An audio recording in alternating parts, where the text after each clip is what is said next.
Alrighty, thank you for joining me today. And behind me is the Rogue River, if you're wondering. I'm in Southern Oregon.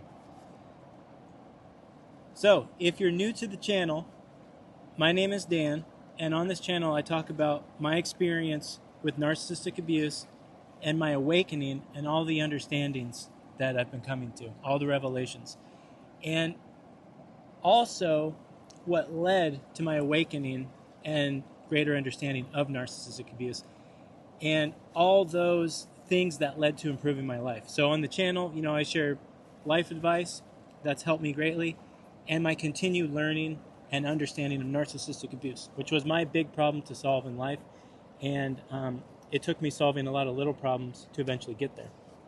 So I'm sharing the journey with you that I'm currently on. And with the narcissistic abuse, this is in real time. So I share the property with my narcissistic mother, and we moved there unknowing of what narcissistic abuse was. And my wife and I decided to invest in my parents' property and move our family there. And if you have any experience with narcissistic abuse, you might think that, yeah, that was a terrible idea.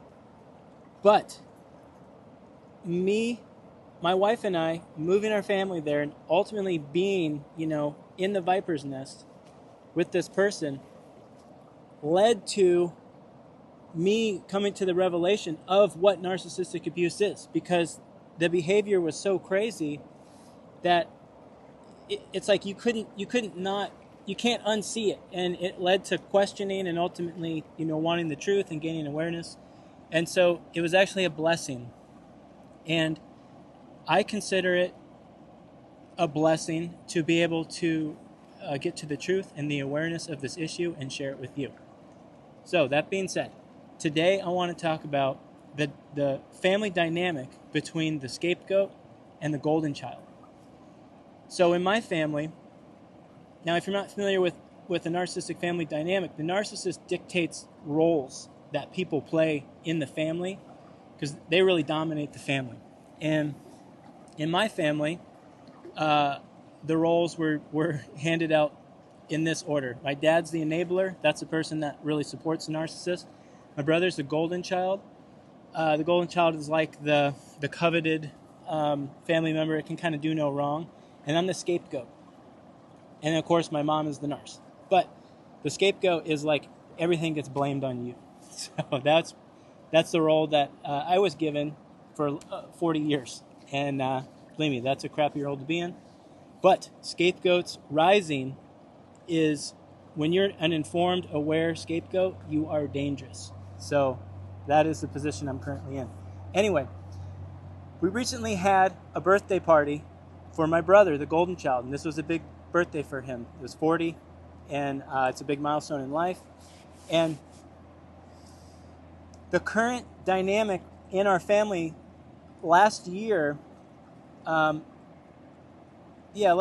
maybe 2 years ago, I'm not sure exactly how many years, but I chose to confront the narc. I chose to confront my narc mom before I understood about narcissism, but I knew there was some personality behavioral problems with her. I chose to confront her and have an empathetic conversation. I chose to have a conversation with her out of empathy, which if you know, that does not work. Anyway, of course, all the typical narcissistic mechanisms that they have in place of switching the blame around, playing the victim, all these things. Of course, that's exactly what happened, and nothing was accomplished. And it ultimately just led to me being more angry and being frustrated. And so I chose to go no verbal contact for like a year. Anyway, the result of that was the narc triangulating family members against me. And that's really when they just hammer family members and then convince them to, that you're dangerous or mean or a bad person. So that's essentially what happened. The narc really turned my brother against me, and I hadn't talked to him. It's been maybe 6 or 8 months, maybe even a year. So this is the first time I saw him. This was a couple of days ago. And it was interesting observing him and observing the dynamic there. And it made me remember about the dynamic that we've had growing up. And as children, it was very different. Oh, there's some folks rapping.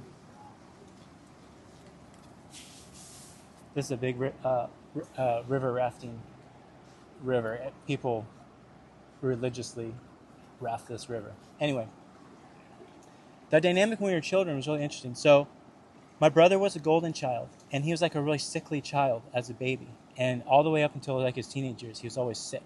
So he got a lot of attention from my mother. He was like, it was a constant struggle to get affection and attention from our mother.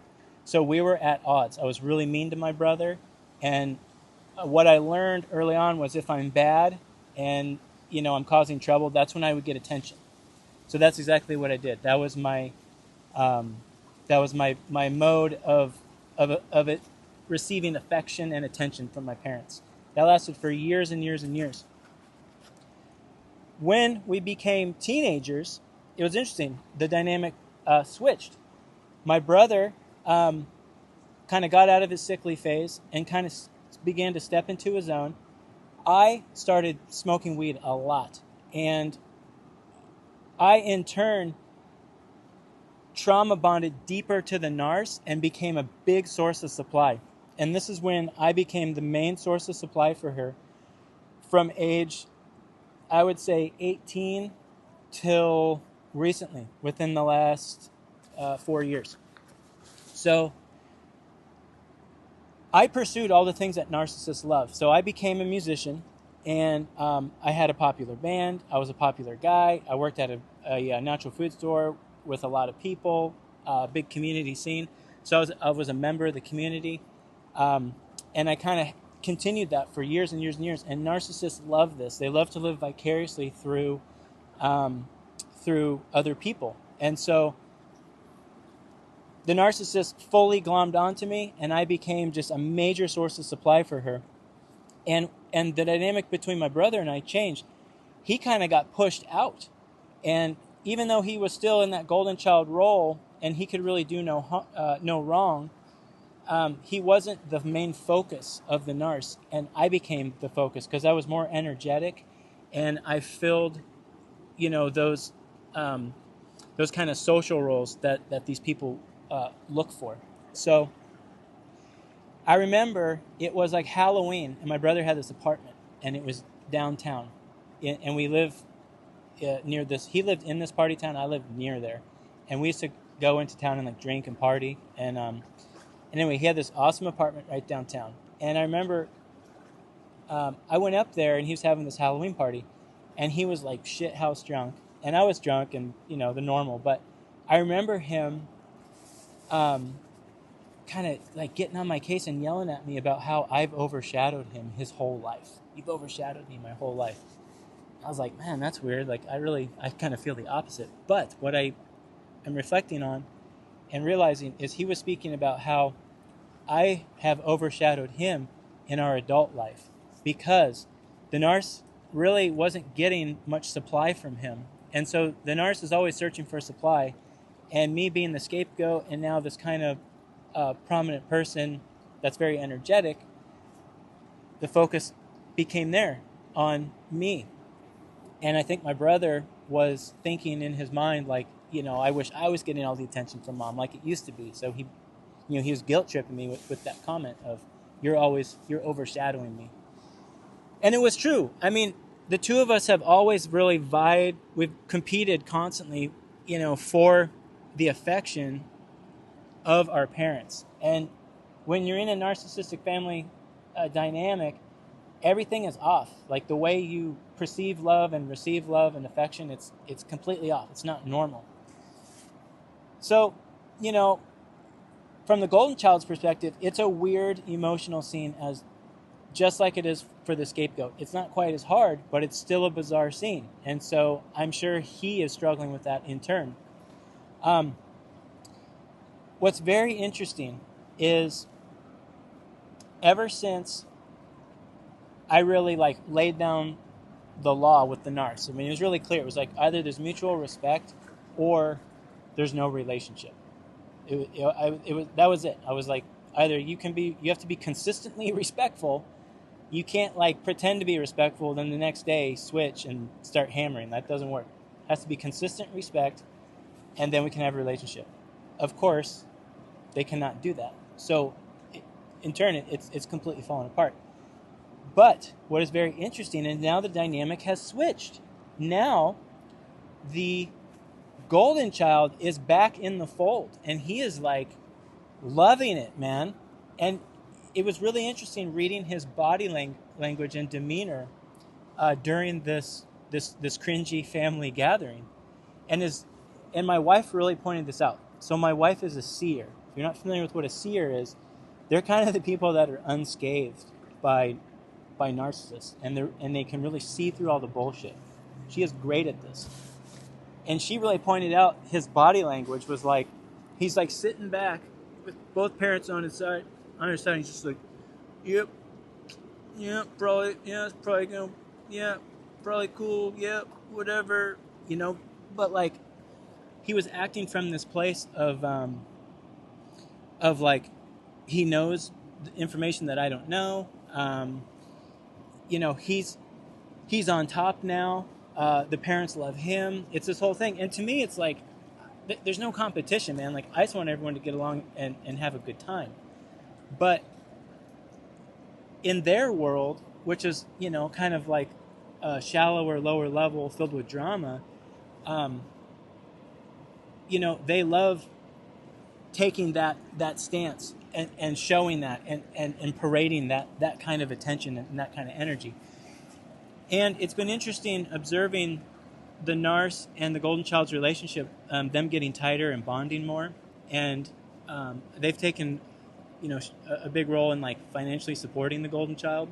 Even though he's single and, like, for some reason he just cannot financially get it together, which is, it's challenging, I get it. But whatever, that's another conversation. But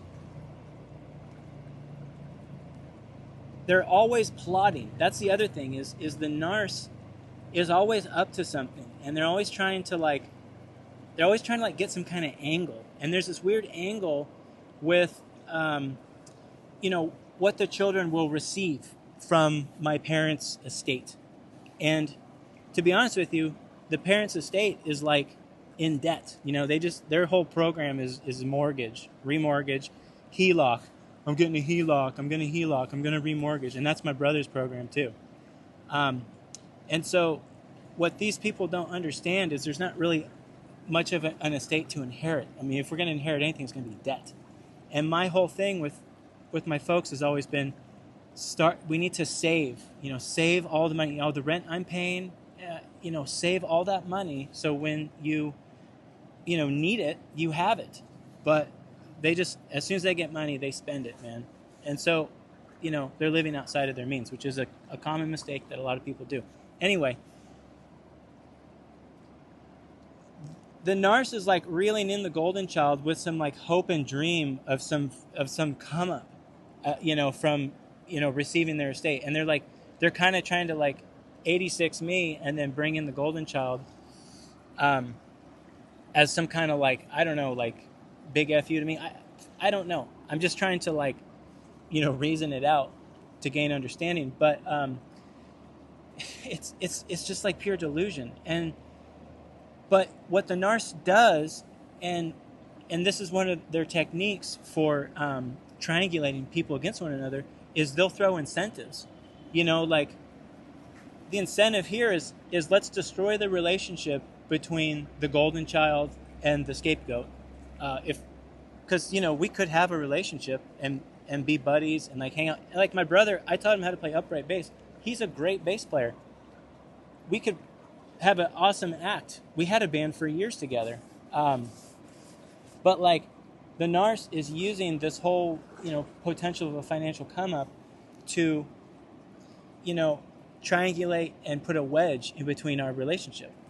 And that's a low blow, and that's kind of sad, because in 20 years, when we look back from all of this, the golden child's going to be like, oh, wait, I bet on the wrong pony, because I'm going to be like, dude, where were you when I was coming to you saying, hey, something's not right here.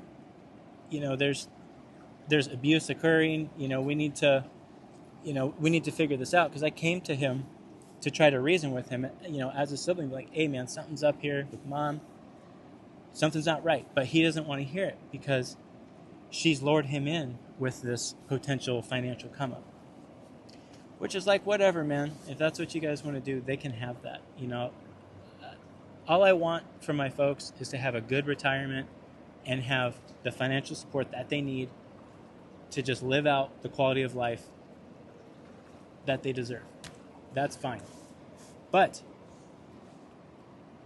what can we learn, from this dynamic that keeps switching, is like this flip-flopping relationship between the scapegoat and the golden child. So currently, the golden child is in the good graces. Ultimately, if I were to predict like the next, say, 20 years, let's say like my parents pass away and the golden child is now alone. I know he has put a lot of emotional, financial support on my parents, and they've provided that for him. And it's kind of put him in a state of arrested development. Plus, I know he's going through his own emotional problems, and there's no forward progress there. He doesn't want to look at it. He's just burying everything down. And my folks aren't trying to say, hey, let's talk about this and resolve, what's ailing you. Nobody is. So ultimately, I think if he's just going to continue to exist in the state of arrested development, and it's going to be a hard awakening when the parents are gone and there's no longer this, this quest of I need to get love and affection and my sense of self and being from this person now, because he's been doing that his whole life with the narc. That's the position the narcissist put him in. So when that's gone, it's going to be a big identity crisis, and I think that's going to be like a midlife crisis, like when people experience that, because that's coming up, and it's going to be. I hope he has the support he needs to be able to get through that. Anyway, for me, the door is always open. If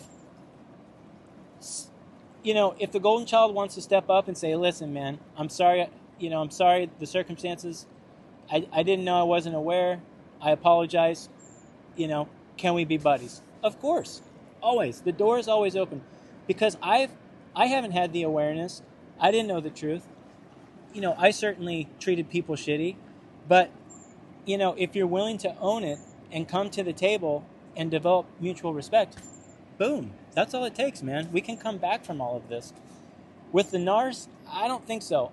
I don't think they're capable of empathy, reason, understanding. That just doesn't exist.